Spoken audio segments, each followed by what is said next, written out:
مساء الخير على كل متابعي موقع وصفحة بتوقيت النجع. معاكم أنا شادي إدوارد في بث مباشر جديد. احنا النهاردة مع أهل الشهيد أحمد الشيمي، ضحية أو شهيد لقمة العيش، شهيد ليبيا.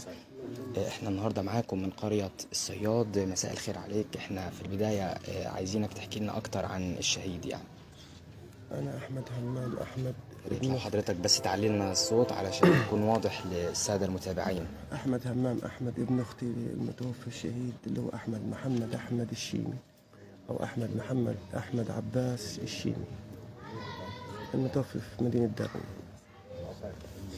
تمام. عاوزين نعرف من حضرتك يعني واقع الخبر كان عليكم ازاي؟ واقع الخبر كان كالصاعقة علينا. فوجئنا بأنه فيه مجموعة ناس نازلة متوفين على النت، تمام. وقعدنا نراجع في الأسماء، لقينا اسمه من ضمن. يعني انتوا عرفتوا عن طريق مواقع التواصل الاجتماعي والسوشيال ميديا؟ وعن طريق التواصل الاجتماعي اللي في ناس قدرت تبعتها من ليبيا، اللي هم كانوا هناك مقم أثناء السلطات الليبية أو حتى السلطات المصرية؟ لا أقارب نجوا من الحادث. أقارب نجوا من الحادث. شاهدوا الموقف بنفسهم، وشاهدوا المتوفيين، وشاهدوا دفنهم. طيب ما تكلمنا كده عن شهيد لقمة العيش أحمد الشيمي. أحمد الشيمي كان ليه كام سنة في ليبيا؟ أحمد الشيمي مواليد 2003، سافر من سنتين وأكثر أو سنتين ونص، يعني مش في سنة الثالثة. زيه زي غيره من الشهداء اللي لقوا حتفهم وتوفوا في هذه الكارثة الكبيرة. الابن الأكبر لأبوه المريض، وأمه أيضا برضو مريضة، ويعني ربنا يصبرهم وربنا يرأف بهم. طيب هو قبل ما يسافر إلى ليبيا أو يعني مدينة درنا الليبية كان بيشتغل إيه هنا يعني منذ 3 سنوات؟ كان مع أبوه في الزرع، وكان طالب في المدرسة. بيشتغل مزارع وفي نفس الوقت طالب في وبيدرس المدرسة. طيب هو دارس إيه أو كان حاصل على إيه؟ واخد دبلوم صناعي. واخد دبلوم صناعي. وكان في ليبيا يعني بيشتغل إيه هناك؟ بالعمالة غير منتظمة، يعني عامل بيشتغل وبيكون نفسه عشان يعني يتجوز وكده.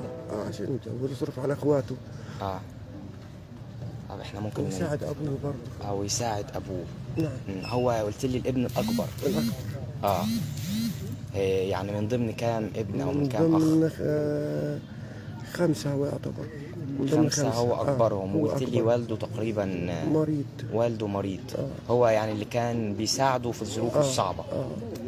احنا هننتقل برضو لأحد أقارب الشهيد أحمد الشيمي، هيحكي لنا أكتر عن الشهيد أحمد الشيمي وإيه قصته، إيه القصة وإيه الحكاية. تابعونا عبر موقع وصفحة بتوقيت النجع.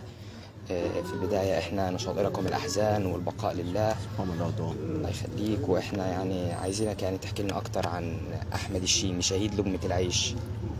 عبد محمد علي الشيمي، ابن أخوي أحمد محمد أحمد عباس الشيمي رحمة الله عليه. حضرتك بس تعلي صوتك عشان الصوت يكون واضح للمتابعين.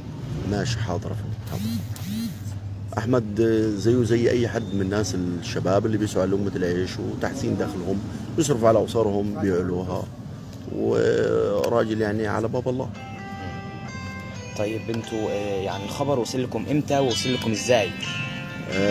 أحد الناجين أو 2 3 من الناس اللي نجوا من الإعصار تواصلوا معانا، يعني من مدينة عن بعد يعني تبعد عن مدينة درنا المنكوبة ب2 كيلو أو 3 كيلو، عشان شبكة الاتصالات طبعا كان قاطع، شبكة التواصل الاجتماعي مفيش، فانتقلوا المكان فيه تعثر على الشبكة.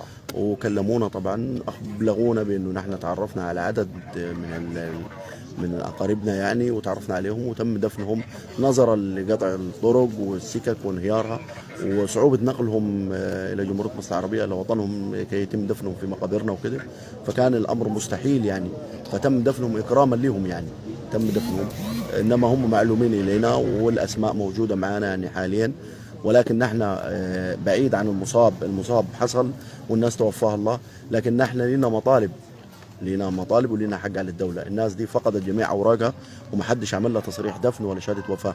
نحن بنطالب انه اي حد مسؤول يقدر يخدمنا في قصه تسجيل عبر وزاره الصحه لشهادات وفاه للناس دي، عشان لما نطالبوا مثلا بمعاش للناس دي للاسر اللي هي فقدت الراعي ليها مثلا ومصدر الدخل بتاعها، نلقوا ورق نمشوا بيه. لان انا هروح اقول له والله انا ابن اخوي توفى في ليبيا، هيقول لي فين الدليل؟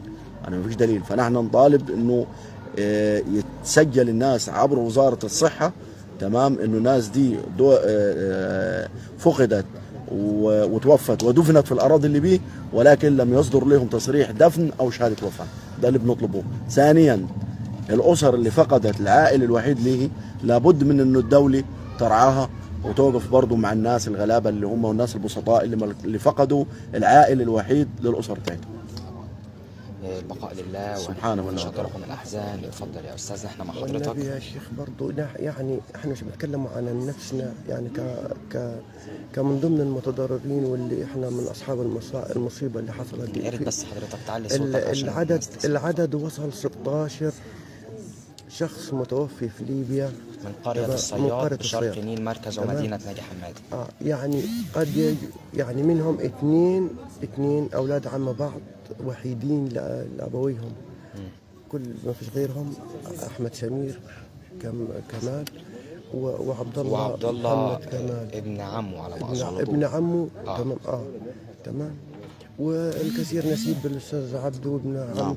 نعم. برضه اللي هو سعودي احمد نعم. علي. تمام.